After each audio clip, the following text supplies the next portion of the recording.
अमेरिकी राष्ट्रपति Donald Trump ने बुधवार को रूस के राष्ट्रपति व्लादिमीर पुतिन के साथ फोन पर बातचीत की है। दोनों नेताओं में 75 मिनट तक ये बातचीत चली। इसमें खासतौर से यूक्रेन के रूसी एयरबेस पर ड्रोन हमले और ईरान के परमाणु कार्यक्रम के बारे में चर्चा हुई। ट्रंप ने बातचीत के बाद सोशल मीडिया पर बताया कि पुतिन ने सख्ती के साथ यूक्रेन से ड्रोन हमले का बदला लेने की बात कही है।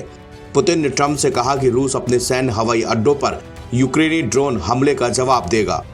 ट्रंप ने पुतिन के साथ वार्ता को अच्छी बताया, लेकिन साथ ही ये भी साफ किया कि बातचीत ऐसी नहीं थी जो तुरंत चीजों को शांति की तरफ लेकर जाए।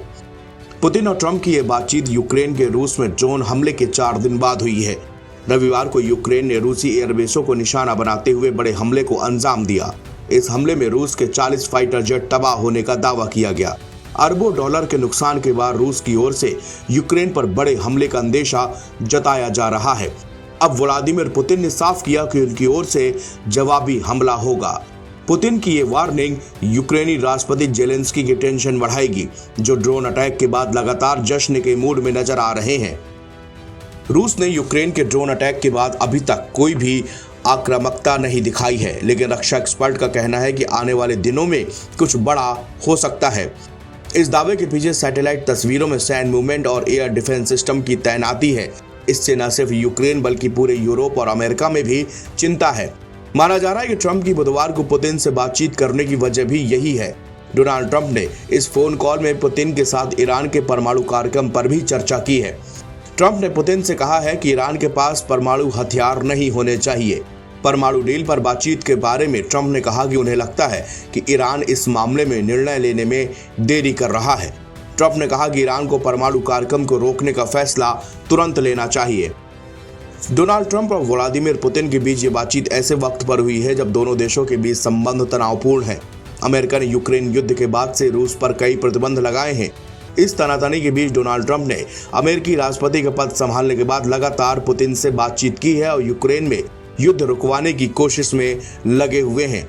हालांकि अभी तक ट्रंप को इसमें कामयाबी मिलती हुई नहीं दिख रही है। यूक्रेन के रूसी बमवर्षक विमानों पर भयानक ड्रोन हमले के बाद अब कई विश्लेषक ये दावा करने लगे हैं कि जेलेंस्की रूस के साथ युद्ध को जीत रहे हैं। वहीं तुर्की में हुई बातचीत के बाद रूसी राष्ट्रपति व्लादिमीर पुतिन ने साफ कर दिया कि रूस को यूक्रेन के सरेंडर के अलावा और कुछ भी स्वीकार नहीं है। यूक्रेन दूसरे दौर की बातचीत के बाद कुछ रियायत देने का संकेत दिया। वहीं रूस अपने रुख पर अड़ा रहा। इससे शांति की संभावना ना के बराबर बची है। रूस ने कहा कि वह न केवल 2014 में कब्जा किए गए क्रीमिया की मान्यता चाहता है, बल्कि यूक्रेन से उन इलाकों का सरेंडर चाहता है जिस पर अभी तक पुतिन की सेना कब्जा भी नहीं कर पाई और उस पर रूस अपना दावा करता है। रूस यूक्रेन पर ठीक उसी तरह की शर्तें थोपना चाहता है जैसे प्रथम विश्व युद्ध के बाद जर्मनी के साथ किया गया था। यही नहीं, रूस ये भी चाहता है कि युद्ध के खत्म होने के बाद यूक्रेन के आकार और हथियारों की तैनाती पर कई तरह के प्रतिबंध लगाए जाएं। यूक्रेन के रूस पर हमला को अमेरिकी मीडिया ने पर्ल हार्बर जैसा हमला करार दिया है। CSIS की रिपोर्ट के मुताबिक इस लड़ाई में अब तक 14 लाख लोग हताहत हो चुके हैं।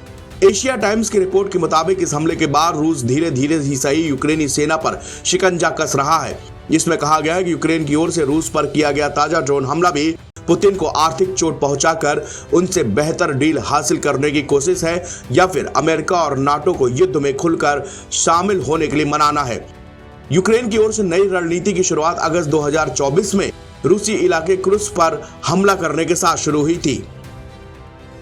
NBT ऑनलाइन की रिपोर्ट।